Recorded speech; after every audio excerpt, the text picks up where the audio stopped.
நடத்துகின்ற சக்கேயு யூதர்களால் வெறுக்கப்பட்டவர். ஏன் வெறுக்கப்பட்டவர் என்று பார்க்கின்ற பொழுது அவன் குட்டையாயிருந்தான். ரெண்டாவது, ரோமை பேரரசுக்காக ரோமை பேரரசுடைய கைக்கூலியாக இருந்து வரி தண்டி அவர்களுக்கு கொடுத்து கொண்டிருந்தான். மூன்றாவது பார்க்கின்ற பொழுது அவன் வரி வசூலிப்பதற்கு அதிகமாகவே மக்களை வாட்டி வதைத்து வரி வசூலித்து கொண்டிருந்தான். இந்த மூன்று காரணங்களுக்காக யூத மக்களால் அவன் வெறுக்கப்பட்டவன், ஆயக்காரன், பாவி, இவனுக்கு மீட்பு கிடையாது என்று அவனை ஓரம் கட்டி வைத்திருந்தார்கள். சரி, இறைமகன் இயேசு எரிகோ வழியாக சென்று கொண்டிருக்கிறார். மக்கள் திரளாக கூடியிருக்கிறார்கள். அந்த இடத்துல இறைமகன் இயேசுவை அவனால் பார்க்க முடியவில்லை. ஏன்னா குட்டையாக இருந்த காரணத்தினால எக்கி எக்கி பார்த்திருப்பான். இயேசுவை அறகுறையாக பார்த்திருப்பானே தவிர முழுமையாக பார்ப்பதற்கு வாய்ப்பு கிடையாது. அவனுடைய விருப்பம் என்னவென்று பார்க்கின்ற பொழுது இயேசுவை முழுமையாக பார்க்க வேண்டும், அவரது பிரசன்னத்தை பெற வேண்டும் என்பதுதான் அவனது ஏக்கமாக இருந்திருக்கிறது. எனவே அவன் என்ன செய்கிறாங்கிறத பாருங்க. அந்த ஊரில் பெரிய பணக்காரன், செல்வாக்கு மிகுந்தவன். அதை பற்றியெல்லாம் அவன் கவலைப்படலை. போய் காட்டு அத்தி மரத்தில் அவர் வர வழியை தெரிஞ்சுக்கிட்டு காட்டு அத்தி மரத்து மேலே ஏறி உக்காந்துருக்கிறான். மக்கள் நம்மளை தப்பாக நினச்சிக்குவாங்களோ, என்னடா பெரிய பணக்காரன் இவன், பெரிய மரியாதை உள்ளவன், அதை பற்றியெல்லாம் அவன் கவலைப்படலை. போய் காட்டு அத்தி மரத்து மேலே ஏறி நிற்கிறான், உக்காந்துருக்கிறாங்க. இறைமகன் இயேசு அங்கே வந்த உடனே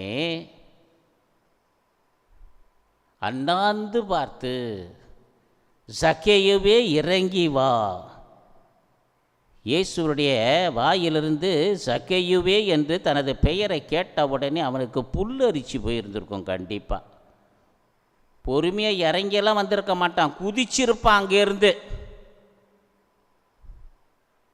அது மட்டுமல்ல, பாவிகளையே தேடி வந்த இறைமகன் இயேசு,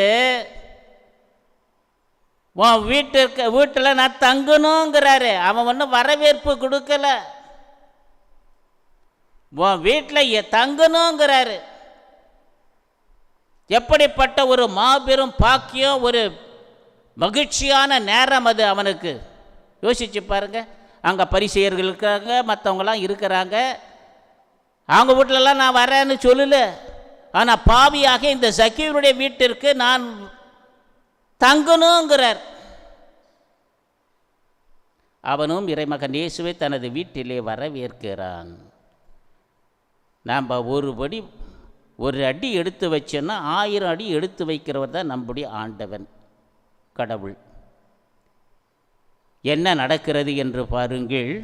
புனிதமே உருவான இறைவன் அந்த வீட்டிற்கு சென்ற உடனே அவன் புனிதம் அடைகிறான். அவனது குடும்பமே புனிதம் அடைகிறது.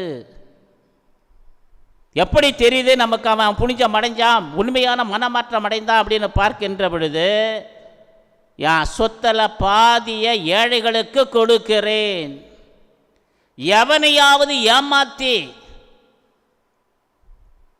நானே ஏதாவது சொத்தை பொருளை ஏதாவது வாங்கியிருந்தேன்னா 4 மடங்காக திருப்பி கொடுத்து விடுகிறேன் என்று சொல்லுகிறான். இதுதான் உண்மையான மனமாற்றம், அன்புக்குரியவர்களே. எனவே ஆண்டவனை தேடி ஓடி வந்திருக்கின்ற நாம் நமது இதயமாகிய வீட்டிலே இயேசுவை வரவேற்க வேண்டும். புனிதமான வாழ்க்கை வாழ வேண்டும். அதைத்தான் நற்கருணையிலே வீட்டிருக்கின்ற ஆண்டவன், பெண்ணாகிய அன்னை அவள் நம்மிடம் வேண்டி விரும்பி கேட்பதும் அதுதான். எனவே சிறப்பான விதத்திலே அன்னையினுடைய அருளும் நற்கருணை ஆண்டவருடைய ஆசீரும் நம்மை புனிதமாக்க வேண்டும். நாம் உண்மையான மனமாற்றம் அடைய வேண்டும். இந்த சக்கேயு போல கடவுளுக்கு ஏற்புடைய குடும்பமாக, பிள்ளைகளாக நாம் வாழ வேண்டும் என்று இன்றைய திருப்பலியிலே தொடர்ந்து ஜெபிப்போம். இறைவன் நம் ஒவ்வொருவரையும் நிறைவாக ஆசீர்வதிப்பாராக. ஆமேன். அன்போடு வந்தோம் காணிக்கை